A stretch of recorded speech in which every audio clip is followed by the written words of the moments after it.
Indonesia itu memang direkayasa, memang di-engineer oleh kekuatan asing untuk menjadi terpuruk, untuk menjadi bangkrut. Dia adalah agen CIA yang diperintah oleh Claudia Martin untuk pergi ke Indonesia dan menciptakan proyek sangat besar dengan pembiayaan dengan utang. Berikan justification atau pembenaran bahwa proyek itu sangat penting. Kalkulasikan untung yang sebesar-besarnya, bangkrutkan Indonesia setelah semua utang kembali kepada perusahaan-perusahaan Main, Bechtel, Halliburton, Stone and Webster, dan Brown and Root. Rupiah ini akan merosot terus menerus sampai tidak ada batasnya, kecuali kalau ada pimpinan nasional yang sangat kuat mengerti persoalan dan berani membalikkan itu. Nah, sekarang akan saya jelaskan secara padat untuk menjadi bahan diskusi. Pertama-tama, saya ingin mengadakan perbandingan dengan beberapa negara tetangga. Itu pun saya pilih, bukan ASEAN sembarang, saya pilih saja ya. Per 31 Desember 1970 sampai hari ini, ya, Singapura dolar 19 tahun 70 itu 1 US dollar 3 dolar. Sekarang 1,3, jadi mengalami apresiasi, mengalami penguatan 57%. Malaysia dari 3 dolar menjadi 3,93, mengalami depresiasi 3. Ya, contoh yang saya katakan, ketika zaman Nabi Nuh, manakala Nuh ya tidak membuat perahu, tidak berdoa, niscaya tidak mungkin akan terjadi banjir bah seperti zaman Nuh. Artinya yang mengadakan perubahan pada saat itu hanya Nabi Nuh dan kawan-kawannya. Selebihnya adalah rek gambar kucing, derek wonten viking. Ngitung paweling kaki Sabtu palon pamongno swantara. Tapi ulo salam yo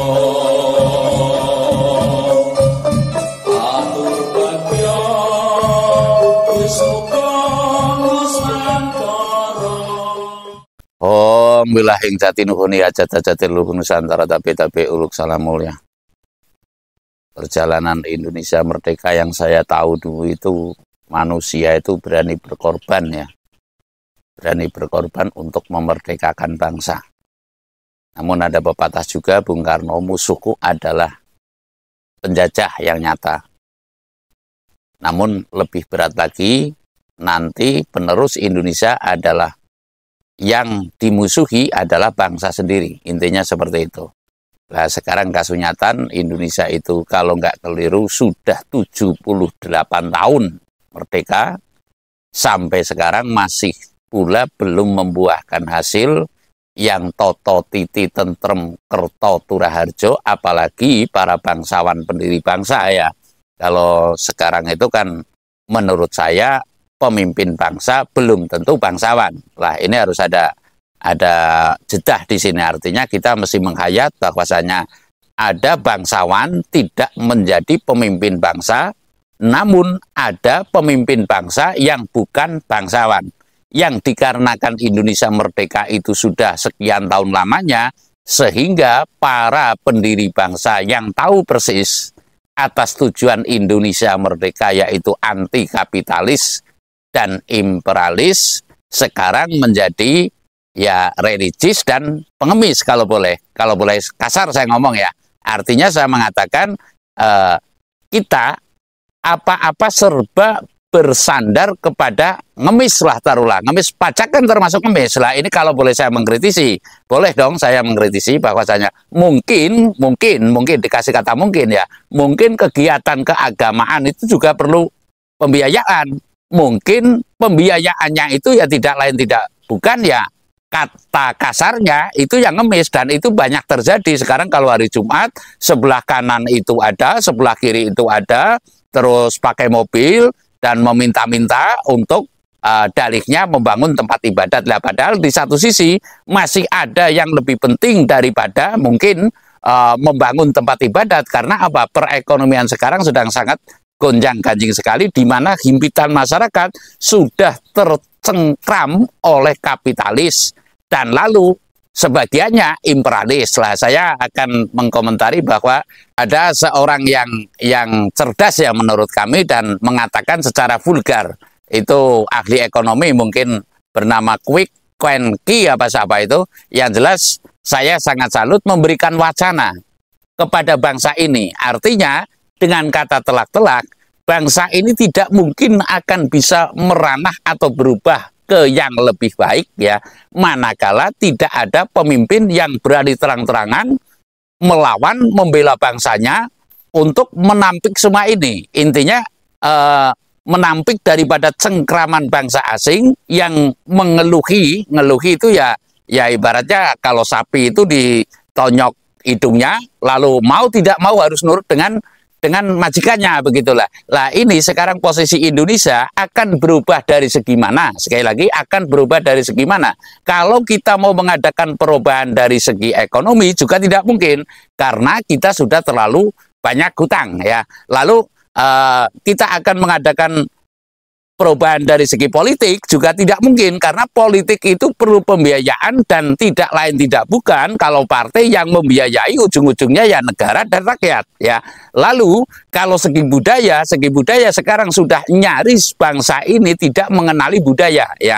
Nyaris bangsa ini sudah tidak mengenali budaya, tata krama, sopan santun, budi pekerti, trapsusila, subasita, udah negara ini nyaris tidak dikenali sama sekali ya, apalagi dikenalkan atau dikurikulumkan nyaris tidak ada.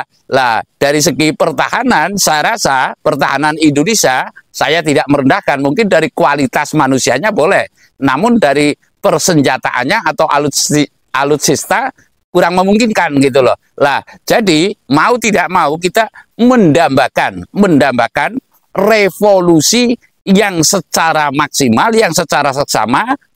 Revolusi yang saya maksud, kalau saya mengatakan revolusi alam mungkin berlebihan ya, namun setidaknya ada gerakan revolusi, doa-doa tertentu dan langkah-langkah tertentu yang ujung-ujungnya akan bisa menumbuhkan pemimpin yang semestinya, yang pemberani seperti Bung Karno. Jadi intinya saya sangat berharap bahwasanya Indonesia ini tidak dikuasai lagi oleh partai politik, kalau boleh saya ngomong. Ya sekali lagi, Indonesia ini tidak dikelola oleh partai politik. Nah, yang saya maksud, manakala ada partai politik, ya tumbuhnya seperti masa Pak Harto. Ya artinya bukan demokrasi yang kebablasan, namun demokrasi yang kalau boleh saya ngomong dipimpin oleh hikmat. Bukan berarti demokrasi terpimpin itu oleh manusia-manusia, mohon maaf ya, organisasi yang kalau istilah sekarang bersifat premanisme itu enggak, namun dipimpin oleh hikmat, kebijaksanaan dalam permusyawaratan perwakilan. Jadi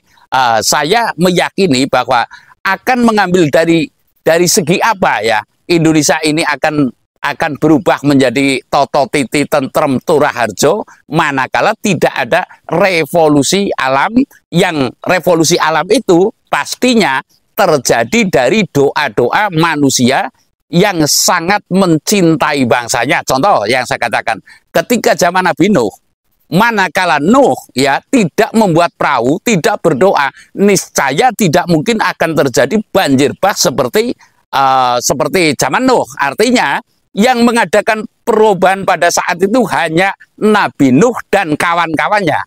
Selebihnya adalah rek gambar kucing, derek wonten wiking. Lah, saya akan mengatakan sekarang, banyaknya orang yang mau berubah lebih baik, namun tidak mau melaksanakan kewajiban dalam perubahan itu. Artinya Tuhan tidak mungkin akan merubah nasib seseorang manakala, apalagi suatu bangsa ya, Tuhan tidak mungkin akan merubah nasib seseorang dan suatu kaum atau suatu bangsa manakala orang itu atau bangsa itu tidak mau mengadakan perubahan. Lah, saya sedikit mengulas bahasanya. Sekarang banyaknya orang yang menghendaki kembalinya tatanan dunia baru umpamanya gitu, menghendaki tatanan Indonesia itu yang gemak ripah loh jinawi kerto toto turah harjo kadi zaman Majapahit, seperti zaman Majapahit. Kadi kalau dalam bahasa Jawa itu kadi ya, seperti maksudnya. Lah ini yang sangat-sangat perlu gerakan revolusi mental. Kalau boleh saya ngomong, gerakan revolusi mental seperti kemarin itu terhenti walaupun ada anggarannya lah. saya sekarang mau tidak mau melaju dengan keseksamaan orang-orang kami, bukan berarti saya mengaku Nabi Nuh, bukan, sama sekali tidak. Namun saya setidaknya andil dalam perubahan ini, yang mana saya mengatakan kalau melihat pernyataan dari Quick Kengi apa itu, yang jelas tidak mungkin Indonesia akan berubah ya, manakala kita tidak akan mau berubah. Yang jelas kebanyakan orang sekarang yang kenyas godong tok lah kalau saya ngomong, kemranya somongan tok, mungkinkah kelas spiritual mengubah tatanan dunia baru, kelas spiritual mengubah kepentingan bangsa yang lebih baik, cukup pakai menyan 55 atau dupa satu ler. Nah ini kan mustahil lah. Kalau saya mengatakan, mohon maaf semaaf-maafnya, banyaknya orang yang sekarang kalau boleh saya ngomong ya, mabok agama kalau boleh saya ngomong, lalu mabok spiritual, yang kadang-kadang tidak sepadan dengan tebusannya. Melangkahnya iya, bicaranya iya, mohon maaf sekali ya, mungkin termasuk saya lah, bolehlah.